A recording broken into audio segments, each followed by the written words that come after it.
पूज्य योगीराज श्री शक्तिपुत्र जी महाराज के निर्देशन में इस अन्याय, इस अधर्म, इस अनीति को समाप्त करने का कार्य कर रहे हैं। हमें परम पूज्य गुरुवर ने एक दिशा प्रदान की है जिसके माध्यम से हमें समाज की रक्षा करना है। परम पूज्य गुरुवर ने हमें 3 धाराएं दी हैं, भगवत की मानव कल्याण संगठन, भारतीय शक्ति चेतना पार्टी और पंच ज्योति शक्ति तीर्थदा संधाम। तीनों धाराओं के माध्यम से हमें समाज में परिवर्तन लाना है। निश्चित है आज हम सभी इस ओर यदि बढ़ जाएं तो निश्चित है तो दूर नहीं जब हमारे इस दिशा धारा का परिवर्तन ना हो जाए। क्योंकि सबसे पहले हम ये प्रयास करें कि हम अपने आप में परिवर्तन डालें, यह महत्वपूर्ण है।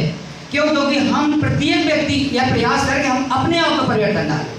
ये ना कहें कि हम युग परिवर्तन करना है, युग परिवर्तन करने की बात नहीं है, हमें सिर्फ अपने आप का परिवर्तन करना है। युग परिवर्तन अपने आप हो जाएगा। हर व्यक्ति सोच ले कि हमें अपने आप का परिवर्तन करना है और 3 धाराओं से मिलकर के हमें कार्य करना है। क्योंकि गुरुवर ने शब्द दिए हैं कि जो मेरे 3 धाराओं के साथ नहीं चल सकता है, गुरुवर ने स्पष्ट निर्देश दिए हैं कि जो मेरी 3 धाराओं के अनुरूप नहीं चल सकता है, अपने गले से रक्षा को जुगाड़ के रखे, अपने माथे से कुमकुम पोंछ दे, कोई भी राक्षस बनने के लायक नहीं है।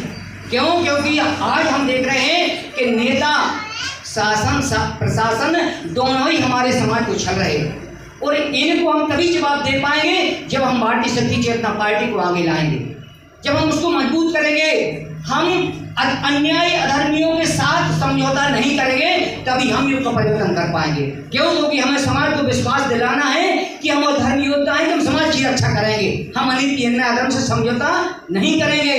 क्यों? क्योंकि इसी कारण से हमारी विचारधारा के लिए लोग स्वीकार नहीं कर पाते हैं। हम अनीति अन्याय अधर्म से समझौता कर लेते हैं। जब तीसरी विचारधारा की बात आती है तब लोग अपने अपने रिश्ते नाते खोजने लगते हैं, तब अपना अपना स्वार्थ खोजने लगते हैं। तभी तो हमें लोग उदाहरण देते हैं कि अरे तुम ही लोग तो ऐसे हो, तुम ही लोगों के पास तो ऐसा कर रहे हो। इसीलिए हम तीसरी विचारधारा में मजबूती से खड़े नहीं हो पा रहे हैं। तो निश्चित मैं परम पूज्य गुरुवर के निर्देशन का आप लोगों के बीच रखते हो कि निवेदन करता हूँ। क्योंकि गुरुवर ने हर बार कहा है, जब भी गुरुवर के समक्ष हम जाते हैं तब गुरुवर यही कहते हैं कि जो हुआ सो हुआ, लेकिन आज से समझ जाओ।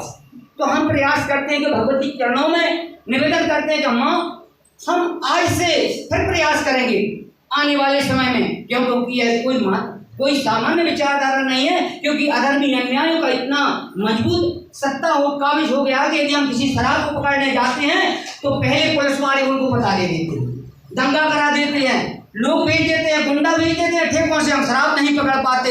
इसलिए मैं निवेदन करता हूँ कि हम अपनी तीसरी विचारधारा को मजबूत बनाते हुए अपने आप को सक्षम बनाएं और समाज